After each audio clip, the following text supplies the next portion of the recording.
Hey everybody, welcome to episode 120 of the HooperCast. So as you can probably guess, you can see me right now, so that's cool. I'm recording on video this week. Dustin could not make it. We were going to sort of tinker with this, so obviously I know this will work because everyone can record one video of themselves and put it on YouTube. The question, did I get this wrapped up? Whoops. Sorry about that, phone. Sorry about that. Anyway, so I'm going to kind of see how long this takes me to put together and if I want to do any weird, cool stuff. Sorry about the light.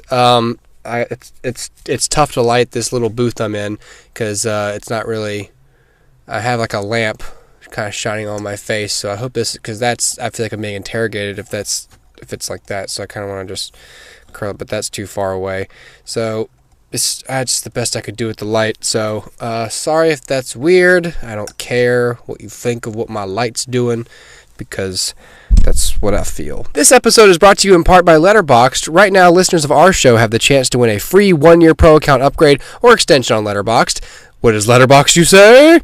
Letterboxd is a social network for film lovers that lets you track, rate, and review the films you watch, follow other members to get recommendations, publish lists of films, and plenty more.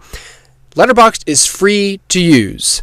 Doesn't cost money, doesn't even cost love, doesn't cost friendship, and it doesn't cost dignity. In fact, you gain dignity by using Letterboxd. But a pro account provides additional features such as a customized summary of your past year's viewing.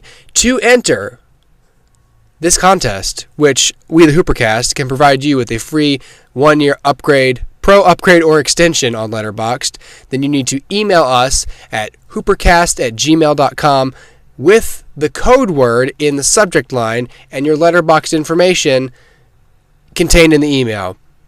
People are getting confused, just saying, hey, it's Ricky. I want Letterboxd, yo. So give me that shit, man. And then they send me that, and I'm like, Ricky, thanks for listening, but I can't help you because I don't know who you are except Ricky, and that could be an alias. You could be a criminal. The code word, by the way, for April, we read out the winners at the end of each month. The code word for April is Doomsday. So yeah, email hoopercast@gmail.com. Maybe I'll put some text on the screen. Maybe I won't. Maybe there's nothing there. Maybe there's lots of things there. Or I'll put it here. Or there. Or just right over my face so you can't even see it. Anyway, hoopercast@gmail.com. Type in the code word Doomsday and your information for a chance to win a free Letterboxd Pro account, upgrade or extension, 12 years Pro account, Letterboxd free. Letterboxd.com, that's Letterboxd.com. I figured we could use this episode since I really rely on Dustin to help me keep the pace of the show up. I want to, the way the phone loads the email, I have a mass email of all the content I've looked through and seen. Anyway, during the pseudo hiatus, which we're still in the middle of, even though we're producing an episode, I was able to see a bunch of movies and TV that I really didn't want to review without Dustin here. But I'm going to do little mini speed rounds because I've seen them a while back at this point. I just feel like there's not really lots of discussion to be had about it. More of quick thoughts on all these films. So I'm just going to go through a speed round of movie reviews today. Massive speed round of movie reviews. I'm also not going to have a lot of stats on hand for you guys because this is not a professional show. I'm not a professional guy. So here's what I know off the top of my head about these films I may have seen months ago. First one is Walk in the Woods. This one came out sometime in 2015. I'm trying to catch up to get to the best of list. So the reason we watched A Walk in the Woods, my wife and I, is because we saw all the previews and it was like, Robert Redford, Nick Nolte, and Emma Thompson, A Walk in the Woods, rated R. And I was like, what? Why is that rated R? Because it looks like an innocuous, feel-good movie about old people camping. And so we said, well, we got to watch this. So we got it. and it's about Robert Redford, who is an author. He's an author. Here we go. I can do this, you guys. I'm so tired. I'm so tired. So he's an author, and he's reached, I think a friend of his dies. So he's like, hey, life is short. I've always wanted to go hiking and stuff. Let me tilt this up, give a little bit more headroom. Is this helping the shot composition a little bit? There we go. That's better, isn't it? He's always been like, yo, I've always wanted to go hiking and stuff. And so he wants to hike the Appalachian Trail, which is like a lot of miles. I can't remember how many miles. Is it like 1,000 miles? It's a lot of miles, and he's old, and so his wife is like, you're not going to do this alone, man, and you got to take someone with you. But he doesn't really have any friends who would, I don't know. But so he gets a call back from Nick Nolte, who he knew a long time ago, kind of lost touch. Nick Nolte's the crazy guy. You know, Robert Redford's the straight man. Nick Nolte is... What do you call the other guy? Because... I don't know, whatever. It doesn't matter. Nick Nolte's like the crazy guy, the comic relief. And, this movie is all... And so they go hiking in the woods, and they learn about things on the way. And they meet some interesting people on the way. And they... At the end, they're better for it somehow. Growing personally, maybe growing closer together. That's about it. This movie reminded me a lot of a movie called The Way, which was like the third episode of this whole show. And that one starred Martin Sheen. It was a lot more meaningful of a storyline having to do with his dead son and becoming closer to God and all that kind of stuff. This one was a comedic version, just sort of a saccharine light version of that movie where they travel. It's a good excuse to go to lots of different locations, meet a lot of one-off characters who you don't have to explore too deeply, but also see some really gorgeous land, like mountains and different kinds of little towns and dives and just some cool variety of atmosphere. Is probably one of the best things you get out of a film like this. I felt like I haven't seen a lot of Robert Redford's movies. And that is certainly my fault, but Nick Nolte seemed way more committed to his role than Robert Redford was to his, or it could just be the kind of characters they were playing. I mean, Robert Redford's going to be normal. Nick Nolte's going to be huffing and puffing through the woods because he's Nick Nolte. Hey, hold up, you got to let me catch up. I can't catch up. Anyway, A Walk in the Woods was worth the $1 we paid at Redbox for it, but ultimately glad I didn't see it. By the way, it's rated R for some language and stuff. They don't witness like a decapitation and no one gets attacked by a bear in the woods. That's not why it's rated R.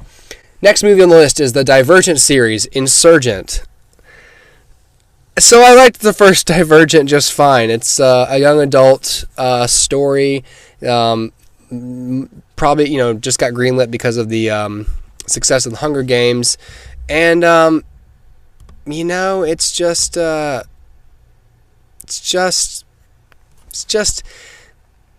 it's okay. This one's bad, though. This one's quite bad. This stars Shailene Woodley, and she's the best part of the movie.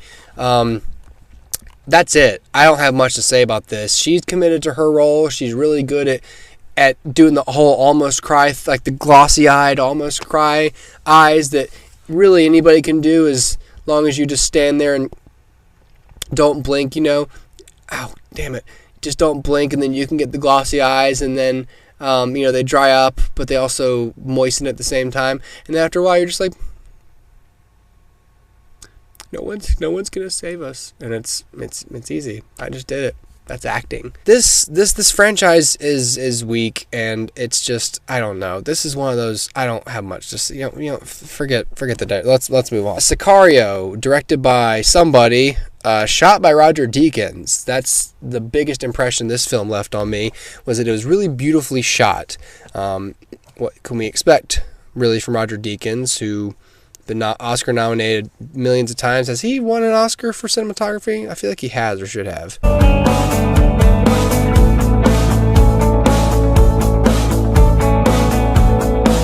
This movie stars Emily Blunt as a DEA agent who gets sort of grouped up with these guys from what turns out to be the CIA, I think. Well, headed up by Josh Brolin and then some other mysterious dude played by Benicio del Toro.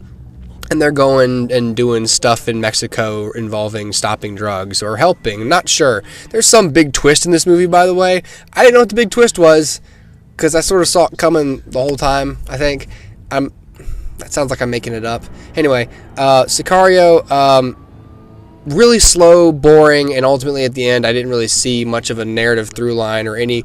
It's one of those where, like, I don't feel like anyone grows. I mean, obviously a couple things change, but it changes to like a more depressing outlook, and it's not really that fun to watch. You know what I mean? So, no, I don't recommend Sicario. This one got a lot of good reviews, but I didn't see the point why you should have to spend money to see it. Next is San Andreas, starring Dwayne "The Rock" Johnson and Carla Gugino and what's-her-face's body parts. Excuse me. Carla Gugino and what's-her-face's personalities. This film it's spectacle. You know, The Rock is a helicopter pilot, like a search and rescue. God, what am I thinking of? What acronym am I thinking of? Well, anyway, he's he's a helicopter pilot.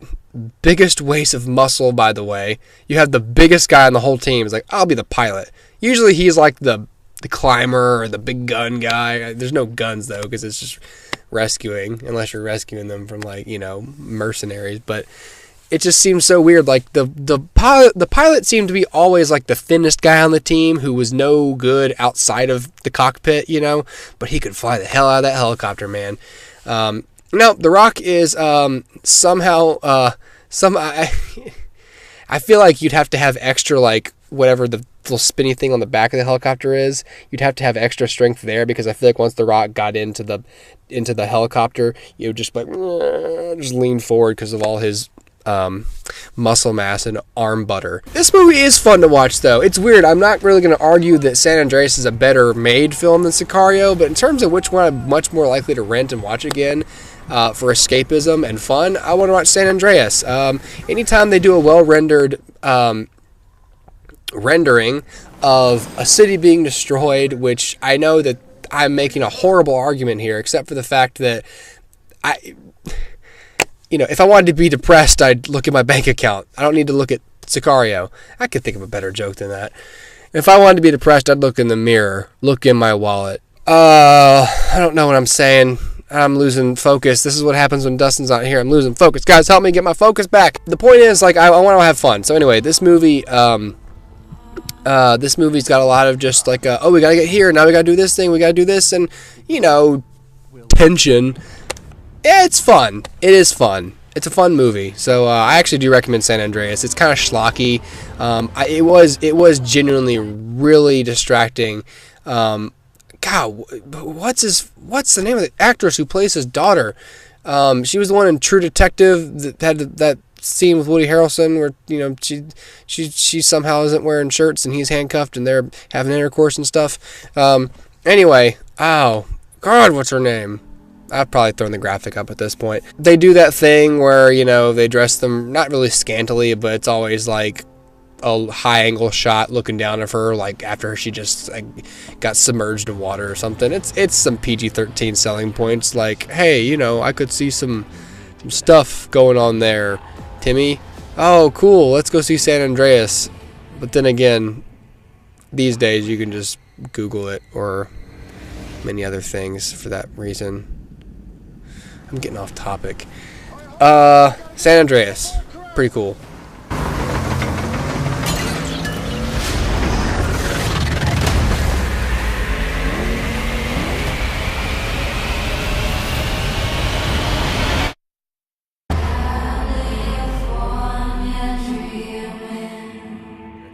Straight Outta Compton. Me and somebody recently reviewed this Universal film, but then that somebody decided that maybe it was not a good idea to talk about a film made by Universal when they are a employee of Universal Creative, in case just not worth really risking your job over. Even though he and I both agreed this movie was really good. I remember way back in the day, we never got to talk about this on the, well, we will, I guess, on the best of list, but Straight Outta Compton was so good.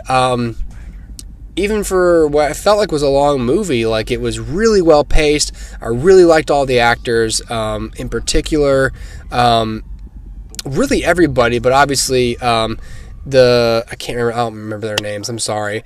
The guy who played Eazy-E was really good. The guy who played Dr. Dre was like a stone cold ringer for him in terms of his look and everything else. And of course, O'Shea Jackson Jr. does a great job of playing his own father. But it really made me get into their music. I hadn't really been exposed to their music. I know, I seem like the target demographic for those gentlemen with attitudes. Niggas with attitudes.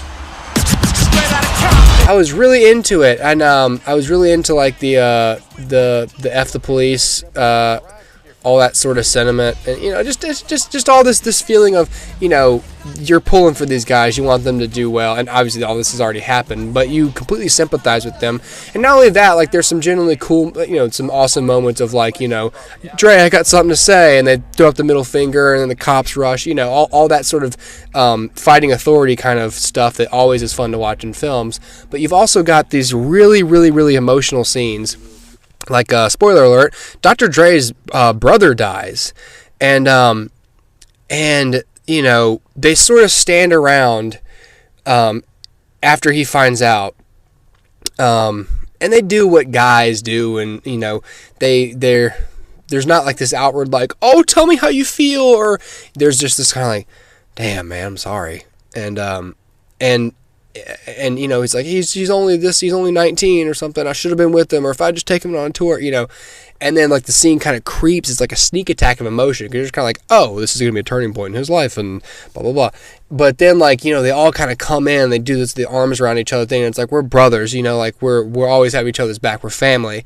And scenes like that, all of a sudden, you creep in, and before you know it, you're crying. You might be crying. I was.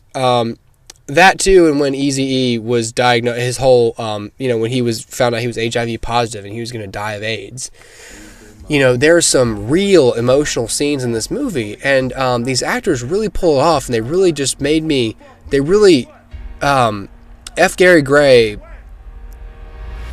did a fantastic job of setting up the atmosphere of this film. I felt like I was in it with them. As much as I possibly could be from watching a film, but this film really stuck with me. It truly, I will say this now that I really do know it and have seen it. It was a shame that this movie was not nominated for anything other than the screenplay. I think that was it for an Academy Award, because this film was extraordinary and certainly worth owning, and fantastic movie. If you never saw Straight Outta Compton, please go rent it right now. It's magnificent. Performance of the song F the Police will not be permitted. They try to tell us what the fuck we can't play. This NWA. Yo, Dre. What up? I got something to say.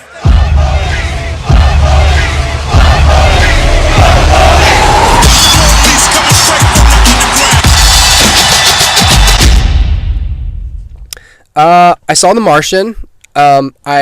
We've reviewed a lot of these movies on the podcast before, so I don't want to go too far into it, because you can listen to past episodes.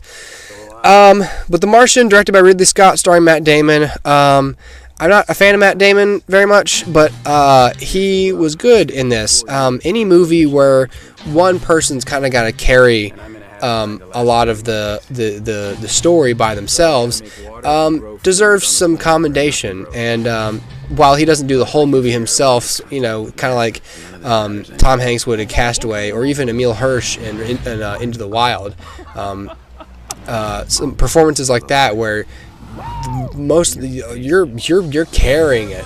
It's all on you. How dynamic are you on screen by yourself? So it's not quite that, because you got some cutaways, you got some stuff with NASA going on, but But he's got no one to play off of for a lot of the movie, so that definitely takes a lot of acting chops, and Matt Damon certainly has that. It was real light, real fun, and there was never a dull moment. There was always either some really important expository dialogue or some really good character stuff or jokes with Matt Damon. Every single scene advanced the plot, it advanced this character, and I was surprised. I really did like The Martian. Shouldn't have won Best Comedy. Not that funny. He might not come home and his parents left to bury, won't even have a body to bury. LOL. I saw Spectre. I'm not going to say much on Spectre. I can't even, I'm starting to run out of steam here. Spectre, I agree with Dustin when we were talking, when we reviewed this movie as well. It's just not that special, and was kind of boring in and of itself, and no, I wouldn't say skip it, but I mean, yeah, skip it. There's no reason to watch it, I don't think. We watched the Peanuts movie. This is an acquired taste, I think. The Peanuts movie is computer animated, but they did probably the best job humanly possible to retain the style that Charles Schultz, drew them in. Even Pigpen, arguably the hardest one to animate, still got that cloud, so it's still 2D but 3D at the same time. Here we go. Peanuts sucks. There's some little thing like Charlie Brown Christmas, like it's classic, I get it, but it's boring, and it's one of those kind of things that's if they wrote funnier jokes, you could stick with these characters a little more, but they're always talking about these obscure, either straight up just slow, like shallow not shallow like you're shallow, but like shallow nothingness of conversations about like either acceptance or, but what if the redhead girl does this, and either that or it's like this lofty philosophical existential sort of whatever about why are we here, what's my purpose, Lucy, and this and this, and I'm gonna do the football again, and it was just I don't know, it wasn't that great. Don't see it. Black Mass, starring Johnny Depp, and with Jesse Plemons and a bunch of other people. That was the one directed by, I guess his name is Scott Cooper. This film is about Whitey Bulger, the notorious gangster Whitey Bulger, and his relationship with the FBI, particularly Agent John Connolly, because Whitey Bulger, for those who don't know, was the notorious gangster in Boston in the 70s, maybe into the 80s,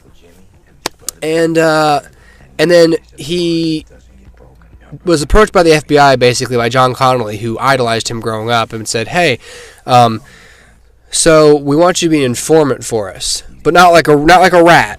Like you can inform, but just give us something. I'll help you. I'll help get the heat off of you, so you can sort of take down the Italians who are coming in and ruining Boston. Those freaking those guineas from." New York and stuff, they're coming into Boston, and they're screwing up all the Irish stuff we got going on here. So I'll help you keep them at bay.